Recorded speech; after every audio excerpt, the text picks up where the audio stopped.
Bueno, voy a explicar entonces un poco de dónde viene este proyecto. Como dijo Teresa, realmente mi interés más fuerte es el del pensamiento español, ¿no? Y lo fue desde el principio de mi carrera académica, principalmente porque se plantea la pregunta si existe el pensamiento español. Pero yo siempre tenía esa idea de que si no, de alguna manera, si no contestaba esa pregunta, que no podía estar en el campo. ¿Cómo puedo trabajar en un campo sin pensamiento? ¿No? O que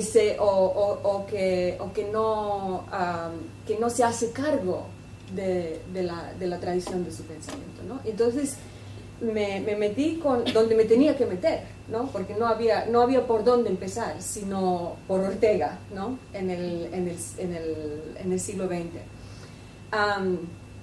Y luego ya después de que pasé por el rito, ¿no? de trabajar con Ortega en la tesis, necesitaba apartarme de él, pero no de Zambrano, ¿no? Y ahora mismo trabajo más con la cuestión del pensamiento en la época franquista, o sea, el trabajo de Zambrano y el pensamiento tanto franquista como antifranquista durante la dictadura, ¿no? Ahora, el proyecto de hoy tiene que ver con una invitación que recibí de Jacques Lesra, que participara en un volumen sobre Cervantes, Política Nacional, Estética Nacionalista, de 1924 a 75. Y yo, que había hecho un artículo sobre Ortega y sus meditaciones de Quijote, pensé, bueno, pues es una cosa relativamente obvia que lo haga, ¿no? Pero luego cuando me metí a pensar de qué iba a escribir, o sea, dejando Ortega aparte, ¿no? Me encontré con una especie de mareo de libros terribles, ¿no? Escritos sobre el Quijote, especialmente durante el franquismo. Pero leyendo y haciendo investigación archivística así pura y dura, hice un vaciado, que lo llaman en España, que es una palabra terrible, pero lo llaman así, un vaciado de la revista Hora de España, que fue una revista editada por Zambrano, Dieste y otros intelectuales entre el 36 y el 38 en Barcelona, que era probablemente la revista intelectualmente más importante de la Guerra Civil, ¿no? Y repasando la revista encontré una breve obra de teatro de Dieste de Cervantes. Entonces ya yo, que solo conocía a Dieste de oídas, digamos, sabía que era amigo de Zambrano, empecé a leer a Dieste y me fascinó completamente.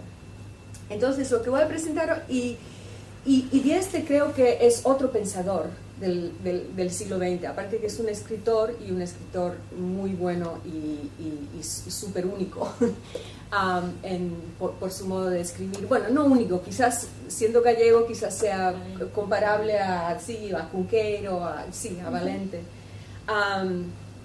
Pero yo lo que me puse a leer son sus textos ensayísticos, y en particular esta obra que voy a discutir hoy, que es un breve libro que se llama La vieja piel del mundo, y que empieza como una especie de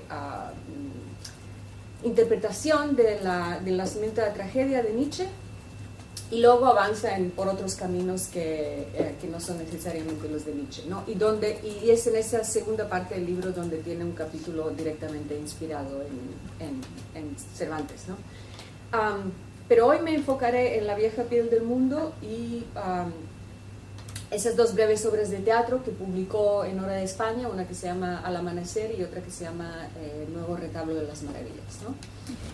Los que leyeron el trabajo vieron que está muy a medias, y lo siento mucho que no haya sido algo más pulido, pero por eso mismo yo creo que realmente agradezco cualquier tipo de comentario o crítica. Entonces voy a empezar para adelantar, para que no perdamos tiempo.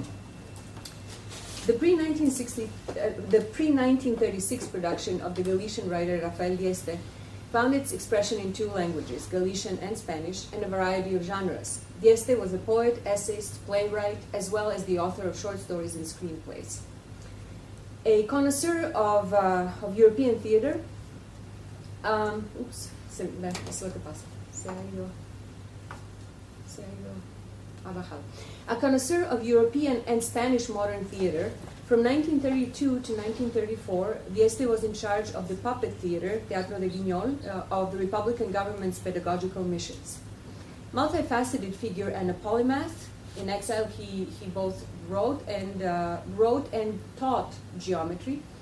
Dieste was among the writers of his era the one uniquely able to articulate the overlap between his aesthetic, philosophical, and political concerns.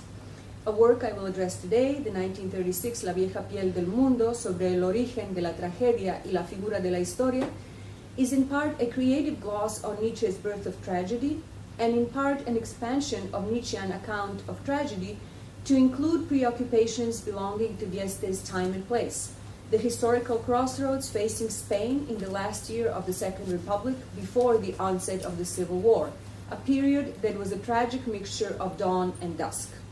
Y esa idea del amanecer, que aparece en el título de la obra, Zambrano, en sus ensayos sobre Quijote, enfatiza el hecho de que Don Quijote también sale al amanecer. At its most elemental level, the argument of La vieja piel deals with the relationship between myth and history. Myth explores the laws underlying the universe comprised of earthly and celestial realms, and inhabited jointly by gods and humans, animate and inanimate nature. History entails a disintegration of the mythic universe through the establishment of the properly human sphere of action and exchange based on the organization and distribution of the world between the universal law and individual particular agencies. Going back via Nietzsche to the mythic universe of the Greeks and the birth of tragedy, in order to advance towards an examination of history both as a concept and as a story or myth, Dieste lays out a complex textual tapestry that combines different facets or layers of the hermeneutic task, that of the reader, creator or recreator, commentator, and meta-commentator. In an important sense, Dieste's book is an extended gloss on its own title, which, one could say, gives it a status of a painting in reverse, whereby the verbal image, La vieja piel del mundo, serves as a frame, while the text occupies a space that, in a painting, would belong to the image. Through the fluidity of the transfer between the frame and picture, concept and image, the text exemplifies the functions of the skin as an envelope that combines tangible presence and veiled inscription, a canvas on which the relationship between surface and depth, the whole and the detail, gets played out. Exploring the interplay of tragedy and history, two elements that appear in the book's subtitle, El origen de la tragedia y la figura de la historia, Dieste's book revolves around two different aspects of being old of the world. The ageless age of the myth that marries change and permanence and promises la eterna juventud del mundo, and the tragic face of history, stripped bare in order to expose its inner conflicted nature, the cycle of confrontation between young and old, progress and continuity, which drives history forward all the while tearing it apart. In Dieste's text, the skin of the world is a vulnerable surface, both pure and written over.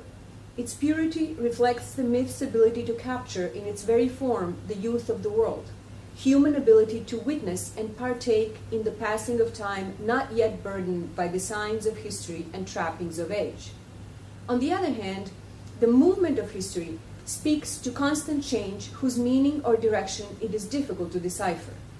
The imperative to create the movement of history, whose direction is never given, but is both constructed and hidden, points to the tragic subtext of history, its concealed truth that, as it happens in the staging of Greek tragedy, hides behind the blank stare of the mask. And Dieste wrote many essays on the mask, on the concept of the mask.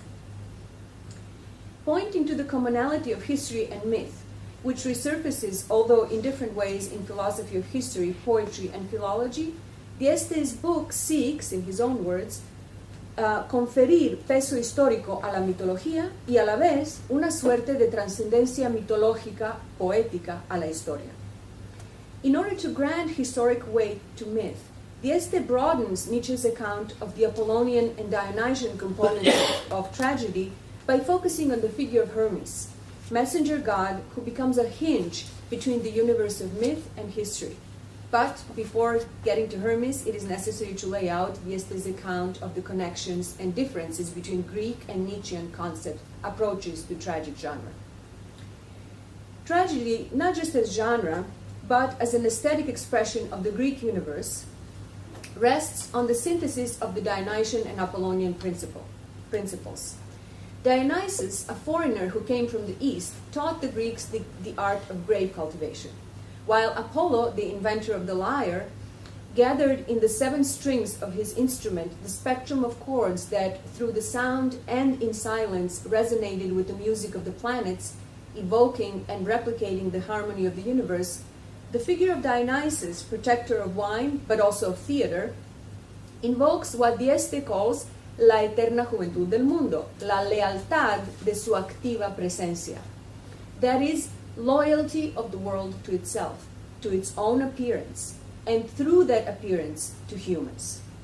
This loyalty is visible, or rather becomes visible, not only through the cycle of seasons or the image of the rainbow, one of Dionysus' symbols, but also in the commitment of the world to renewing and repeating itself by coming out of itself into the realm of appearance and opening up the space for its own as well as human manifestation. And this notion of lealtad is an important one in this essay, not only in the context of the appearance of the world in context of the Greek tragedy, but also as a political loyalty that will be at stake in the Civil War theater.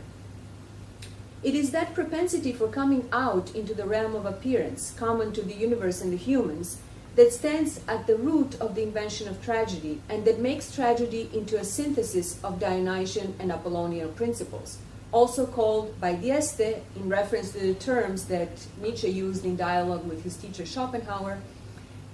So these 2 principles are also called universal will, which would be Dionysian, and principle of individuation, which is Apollonian.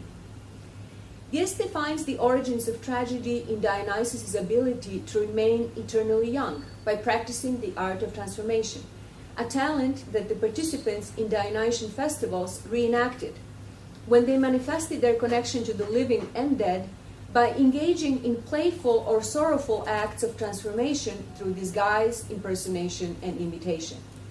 This tendency to externalize oneself, to see and show oneself in the outside of the world of our neighbors or the outside of the memory of the dead, gives tragedy a quality and purpose that Dieste considers more important than the effect of catharsis. He calls that quality el arte de podar, the pruning of vital excess, desembarazarse de la hinchazón de la vida informe y excesiva, which allows individual and collective life to thrive by coming face to face with the forces that tragedy, through its combination of Dionysian and Apollonian principles, both keeps in check and makes appear. Here, Dieste's account switches gears. So after talking about Apollo and Dionysus, it switches gears, and after rejoicing in the balance between the cosmic music of numbers and unique bodily rhythms of actors and dancers, he abandons the myth and moves towards a historical, modern, and all too human realm of confrontation between a teacher and a student, precisely on the issue of the Dionysian and Apollonian, will and appearance, universal and particular. A pivotal example of modern approach to the tragic genre, Nietzsche's Birth of Tragedy, owes a great deal to the author's disagreement with Schopenhauer's condemnation of appearances, exemplified by his notion of universal will as a refuge from the unpredictability of particular wills and the chaos of appearances. Schopenhauer, says Dieste in one of the chapters of his book, in a fable entitled Apólogo del Pesimista y su joven discípulo, distrusted the appearances because what they show precluded us from accessing what is behind the visible. Appearances are then bad on 2 counts, because of what they allow to be seen and because of what they do not allow to be seen.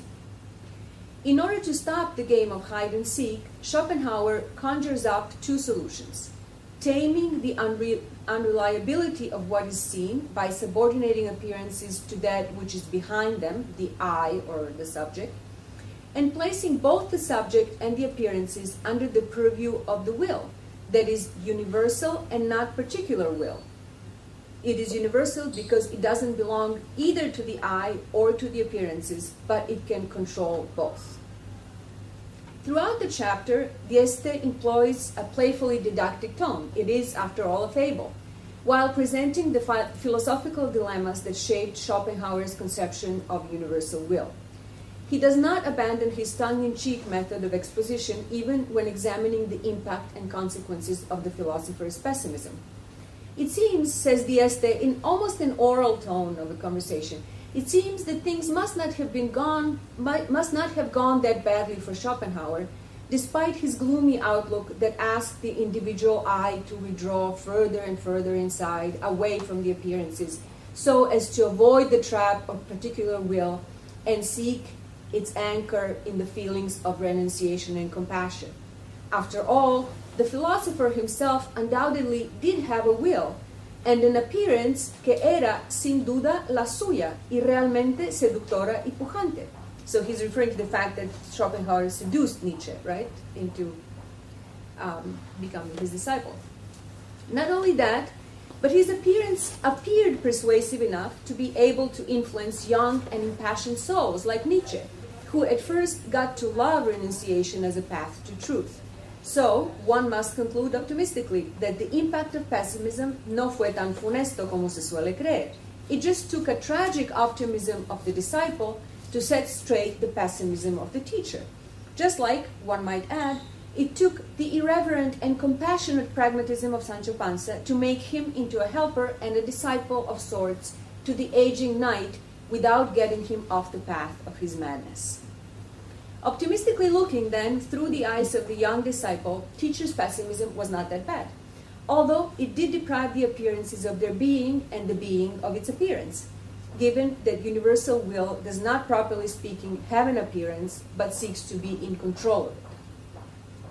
Rather than going against the teacher in trying to restore the power of appearances, the student went around him and discovered in music a kind of power that is able to produce all sorts of states and appearances without itself having an appearance. Dieste writes, La música no se ve, y por consiguiente no impide ver, no oculta nada, es ella misma su propia manifestación, así parece, en el fondo de nuestra voluntad. Given the propensity of our will to identify itself with music, se puede ya decir que la música es la voluntad manifestándose a sí misma, y complaciéndose en su propio ser y en la pura actividad de su ley. Nietzsche thinks of music as a manifestation of the will that seeks to break free of any laws and limitations on its power, including the law of dualism between being and appearance. In that way, Nietzsche's account of music weds the Dionysian transformational potential of music to the Apollonian principle of individuation that manifests itself through love of form and love of appearance. But there is an important difference between the way in which these two principles come together in Greek tragedy versus in Nietzsche's philosophy. Tragedy seeks to connect the human and the divine, particular and universal, adopting an attitude of steadiness and hopeful expectation in face of the divine whose appearance it solicits. In other words, tragedy opens up the space in which the human can appear and dialogue with gods. Nietzsche's optimism, on the other hand, is itself tragic. It appears as a form of tragic compromise, laughter in the face of the conflict between the unpredictable nature of life and the desire for permanence, between the appearance that loves to show itself and will or passion that, in showing themselves, also love to hide. Dieste's reading leads us to the point where, against Schopenhauer's pessimism, Nietzsche's optimism rejoices in the affirmation of its own tragic core. Similarly, María Zambrano's essays on the novel, and in particular Don Quixote, center on the intrinsic fundamental ambiguity of the genre that circles around its inner core that she calls novelleria. The tension between novela and novelleria is for Zambrano one of the main philosophical dilemmas present in the novel, and particularly so in the first modern novel, Cervantes' Don Quixote. The ambiguity of the novel for Zambrano derives from the fact that it is situated fully within the human universe. Zambrano talks in it's this essay, La ambigüedad de Cervantes. Zambrano talks about la luz uniforme de la novela, right? It's there's no these shadows, and in the novel everything is presented in the same kind of light, right? And it's the human light. It's the light that belongs entirely to the realm of the human universe. While epic and tragic heroes inhabit a world different from ours, the hero of the novel is immersed within the universe whose limits are identical to those of human consciousness. But, argues Zambrano, under or above the limits of human consciousness as they were traced by philosophy, and the philosophy is the core of this universe that is entirely traced by humans, right? Not myth, but philosophy and then history. Under or above the limits of human consciousness, as they were traced by philosophy, there persists something that does not obey the rules of consciousness, and that's what erupts in Don Quixote as madness, as dreams, as the mimicry or imitation, right, of the tragic hero. So all this that doesn't belong or obey to the rules of consciousness is present in Cervantes, because it can be called simply el cuento, meaning, novelries, things that are not true. And so this clash between novel and novelry is what she thinks novel and Don Quixote are all about. So I will advance a little bit. So Zambrano examines the birth of the novel in the light of the conflict between the universe of myth and tragedy, which are characterized by the intermingling between the human and the divine, and the purely human realm of philosophy, which chronicles the drama of human consciousness liberated from the divine inherence. A conflict whose literary resolution is Cervantes' ambiguous novelistic hero, who is also a fool, albeit a sacred one. She calls Don Quixote un loco sagrado. Similarly, in La Vieja Piel, Dieste undertakes an exploration of the ancient Greek intersection between history and myth, which, through the combination of music and theater, Apollonian and Dionysian principles, finds its culmination in the genre of tragedy. Through the synthesis of the Apollonian, which represents a search for the laws of the universe, and the Dionysian, associated with the human need to mark and participate in the rhythms of creation and destruction, myth and tragedy give a testimony to what Dieste calls la eterna juventud del mundo. I interpret this phrase as a reference to the world's loyalty to its appearance. Loyalty that binds the laws of the universe to the human demand for the cosmic and divine spheres to manifest themselves and enter into communication with the earthly realm through the medium of number, as it happens in music, mathematics, geometry, astrology, or through signs that humans themselves produce and interpret, dance, theater, divination, literature. Right? The introduction of Hermes, character largely absent from Nietzsche's work on tragedy, who figures prominently in La Vieja Piel, is a novelty in Dieste's approach to the genre, one that allows him to address a question that, without a doubt, was a burning one at the time he wrote the book. The question, and the book came out in 1936. The first edition of the book burned down completely in one of the bombings in Madrid. So it was published, but it never saw the streets. But in any case, Dieste was writing it in late 35 and the beginning of 36. So the introduction of Hermes allows him to address a question that, without a doubt, was a burning one at the time he wrote the book. The question of the emancipation of history from the myth. And related to this, the way in which history not just inherits, but also appropriates the main features of the myth by claiming to possess its own autonomous and purportedly universal laws. All the while, the direction, sense, or meaning of historical universe remain withheld from sight. So that's really the question. Are there laws of history for Dieste at the time? And this is not just a philosophical question, but it's also a question about Marxism, right? Because he was definitely on the left, but I don't think he would have considered himself a Marxist. And one of the one of the main things that he, I think, finds difficult to accept in Marxism is the idea that there are laws to history, and that history does have universal laws. And in the case of Marxism, based on economy, right? The way in which Dieste broaches the subject of history remains within the domain of narration. In that sense, La Vieja Piel is a story of a story, or a story of stories that, originating from the myth, run through different areas of history, such as philosophy, politics, or literature. Dieste's story or stories invoke, or perhaps, given the work's placement in the author's intellectual biography, they do not only invoke, but,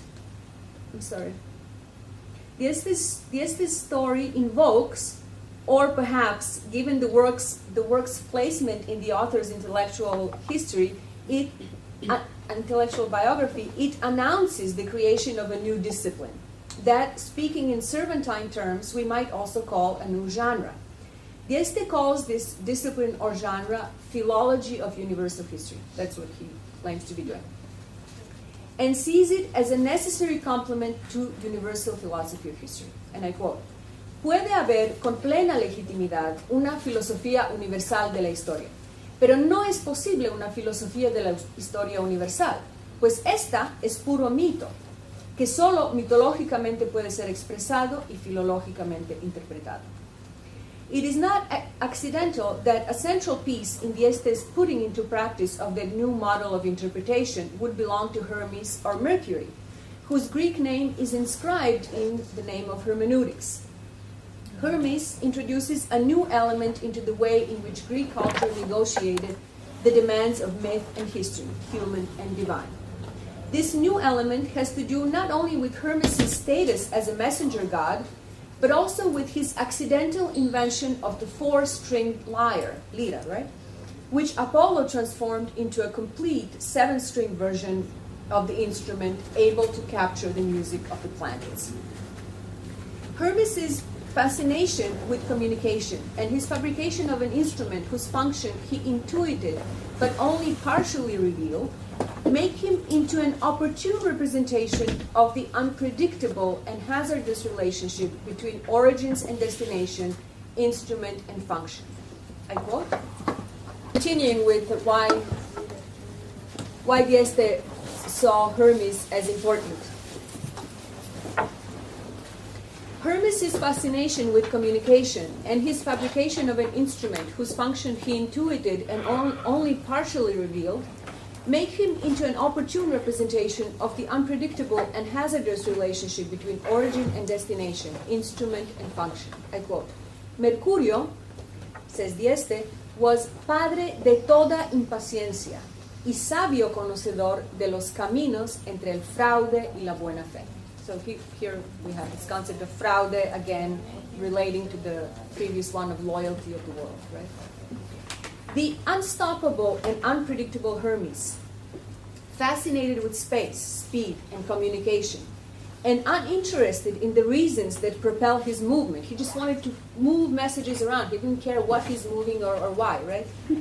Uninterested in the reasons that propel his movement or the consequences of the news he delivers, appears in Dieste's account as an unwitting catalyst for the merging between opposing principles, movement and immobility, space and infinity, history and metaphysics. It is the peculiar way in which Hermes stumbled upon the invention of the lyre, to which Apollo would give its complete form, that stood at the root of all other unforeseen but seemingly inevitable consequences of his inventions. The day the swift Hermes encountered a tortoise, its slowness left him unhinged. He, enamorado del espacio, was never bothered by immobility because it was an incitement to movement, whether physical or the movement of imagination. But the tortoise, aquello, says Dieste, that previously unseen thing, era otra cosa. Aquello se movía lentamente. Altered and infuriated by the image of slowness and patience, Hermes killed the tortoise, and from its shell fabricated a four-stringed lyre, whose spectrum of sounds introduced the messenger god to the peculiar nature of music, its movimiento inmóvil e invisible. Aquello era hermosísimo. No se movía, pero movía el aire y conmovía.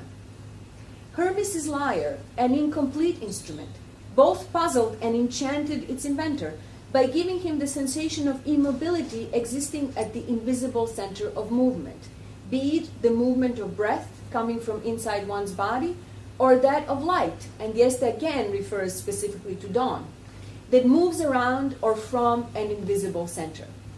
Perfected by Apollo to its 7-string version, lyre was able to capture fully the music of the 7 planets. But the combination of Apollo's love of harmony with the impatience, hastiness, and passion for movement of the instrument's first inventor created a need that conjoins and surpasses the properties of either divinity. Dieste's interpretation of the myth of Hermes goes back to the notion of instruments, lyre, and universe, Apollo's search for universal harmony, only to surpass the musical setting, opening it up to a discussion of the abstract notions of universality and instrumentality, which link the residues of the myth to the foundation of history and philosophy. In other words, Dieste believes that the Greek search for the laws that express and invoke the harmony of the universe reappears in a demythologized and secularized form in the zeal with which metaphysics and history construct and mobilize the notions of universality and totality. Each in their own way, history and metaphysics function as forms of completion, which Dieste sees as a reaction to Hermes' restless lack of completion, visible in his passion for movement that led to the fashioning of an instrument which only imperfectly captured the music of the spheres. In the same way in which Hermes circulated from one point to another without subordinating movement to finality or goal, his imperfect instrument, rather than doing what instruments do, i.e., fulfill a certain function, created a need for another instrument that would be the very image of perfection, a representation of the totality of the universe.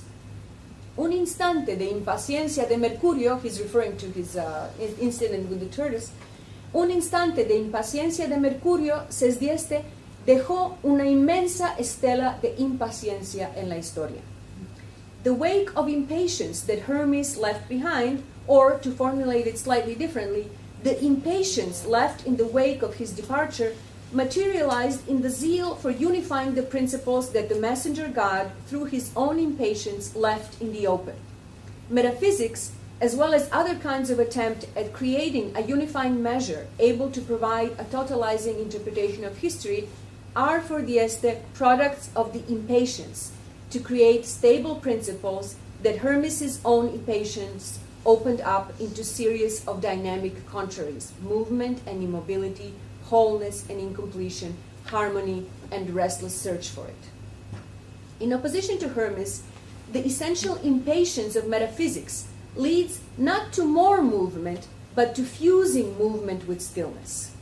I quote, de la velocidad impacientada por la lentitud nació el ansia de la razón, que en simultaneidad todo lo enlaza y sosiega el espacio en la unidad de todo lo posible. Esto se llamó luego infinitud. This movement of reason tames the space by creating unity whose new name is totality, while also making the notion of order into a substitute for harmony. The value of reason becomes a feature of a culture that converts its principles into universals, and universality into a token of exchange, a kind of banknote that achieves its value precisely by virtue of its circulation. I quote, después todos creyeron que la armonía era el orden impuesto por la unidad, y esto vino a ser una unidad monetaria, como la del todo, todo con la T mayúscula, que todo lo valora si está en orden, con lo cual se confunden todos los valores. Así, la razón de ser de la unidad se convirtió en moneda de valor circulante y pareció el valor en sí. When Dieste talks about the value that value with capital V, right? When Dieste talks about the value that subsumes all values, how not to think about the movement of capital as a form of imposition of universal planetary disorder? Also, when he talks about the circulation of value and circulation as value, capital V, how not to think about the traffic of cultural symbols, let's say Don Quixote itself, which become designations of the value of national culture, kind of banknotes of the cultural currency.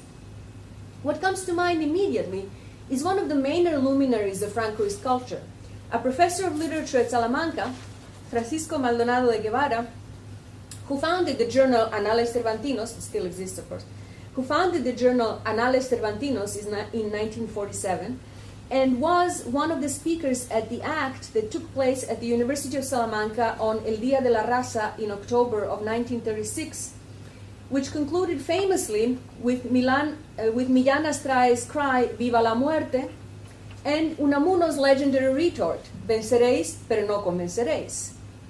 In his 1948 book, La Majestad Cesárea en el Quijote, Maldonado associates the value of Cervantes' novel with Virgil's verse, "Parcere subjectis et debellare superbos," which in translation to English means "spare the vanquished and subdue the arrogant," which that Virgil's verse became a logo of Caesar's imperial majesty.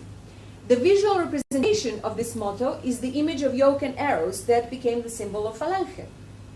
The relationship between Cervantes' work and Virgil's verse, between the logo that, according to Maldonado, unifies the novel and the visual symbol of Falange, transforms Cervantes' book into a common national and imperial currency that unifies victors and vanquished, humiliated and arrogant. In a matter of conclusion, I wish to trace the presence of concerns discussed here in relation to Dieste's reading of myth and tragedy in two of his explicitly political plays, Al Amanecer and Nuevo Retablo de las Maravillas, which is an adaptation of Cervantes' Retablo de las Maravillas. Both are one-act plays written in support of the Republic and represented during the first year of the Civil War in different parts of the territory still controlled by the Republican government. I will briefly examine the issues of appearance, loyalty, and betrayal, loyalty to the appearance, or mere appearance of loyalty that signals betrayal, in relation to Dieste's conception of theater as a form of communication through Hermes-like enterprise of setting into motion verbal and nonverbal signs. And I, again, returning to the value and importance that mask had in Dieste theater. So his conception of theater was very much both verbal and nonverbal. While the model for Nuevo Retablo is fictional, Al Amanecer chronicles a real-life event, an ambush of a Republican unit following the betrayal perpetrated by an infiltrated enemy captain. In the play, the ambush depends on the support of the conservative forces of an unspecified village, among them a priest, a capitalist, a young intellectual, and various society ladies who gather in the palace of the old and apathetic Marqués Piedra Quemada. And Marqués Piedra Quemada is very much a kind of a take on Marqués de Bradomín. Dieste was a great admirer of Valle-Inclán. Prior to the gathering, the mastermind of the operation, Captain Agüero, whose name, just like that of the Marqués, has a symbolic meaning, Captain Agüero infiltrated Republican lines with the purpose of luring the troops to the village square and opening fire on them from the palace. Agüero is not the only one who resorts to deceit in order to help the rebels. Lieutenant Medina crosses the front lines dressed like a pregnant woman and stealthily returns to the castle, where he triumphantly sheds his costume in front of the audience, which includes his own wife. All conspirators that I just mentioned accept masquerade and deceit as legitimate strategies in defense of their cause, and only the old Marqués shows his misgivings about the spectacle being staged in his ancestral home. Representative of a dying rural aristocracy, Marqués is trying to decipher the voices of popular protests that penetrate the sepulchral silence of the walls surrounding him. He says, "Unas veces, las voces parecen insultantes, injustas. Otras, acusadoras y llenas de razones que no entiendo. Otras, en fin, suenan a mis oídos como si fuesen el primer clamor de una fuerte nobleza que se anuncia. Y entonces me avergüenzo de mis blasones." These voices might be an announcement of the future to come. one that makes worthless the nobility that hides behind the walls and the coats of arms. The concerted voices of the milicianos singing trigger dormant memories among the conspirators who await the sign to initiate the attack.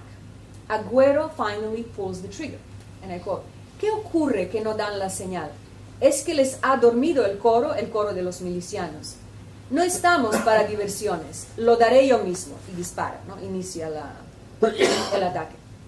A contrast between the voices coming together in a song that awakens memories and the silence of conspirators who act in order to interrupt the spell of lingering indecisions marks the difference between the Dionysian function of music and theater as forms of coming into the open in the company of others, versus the commanding nature of a sign that requires everyone to get behind it. The difference in the nature and function of the signs deployed by the two sides in the Civil War is also brought out in Nuevo Retablo de las Maravillas, where a puppeteer troupe loyal to the Republic stages before the authorities of a nationalist town an imaginary retablo, visible only to those who are free from the effluvios marxistas. Right? So they come here and say, look at this retablo and look what is happening, but only those who are not Marxists will be able to see the scenes, and they're of course all, no one sees anything, but they won't admit that they don't see, right? Alarmed by the possibility of losing control over the images he can't see, the priest warns, no se pongan a ver sin mi consejo, while a young traditionalist refuses to engage in a fight with an imaginary bull, pleading, no tengo instrumentos, la tradición es ver los toros desde la barrera. Leaving behind the signs